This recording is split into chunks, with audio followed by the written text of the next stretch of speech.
Hey guys, welcome back to another video, and in this video I'm going to show you how you can fix your problem when you open Microsoft Store and it says error encountered, one of the update services is not running properly. So I've got a fix for this, and how you can solve this, let's get started. First you have to open your start menu and then search for services. Make sure you run this as an administrator. Then you have to find update or Chester service. Double click on this and then click on disabled. It will drop down a menu. You have to search automatic in here and then click on apply and then click on start.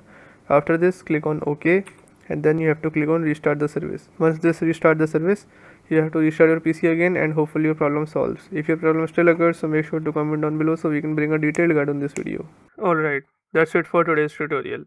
I really hope this video helped you solve your problem or learn something new about your PC. My goal on this channel is to make everything about computers simple and easy, whether it's fixing errors, downloading software or any game, boosting performance of any Windows or any game, or understanding new tool. If this video was helpful in any way, don't forget to hit the like button because it really motivates me to keep bringing you more useful content.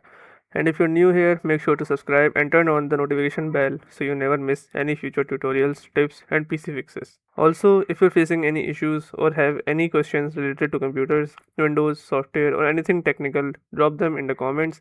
I read all of your comments and I'll try my best to help you out. Thanks a lot for watching. Take care of your system, keep learning, and I'll see you in the next video. Thanks for watching.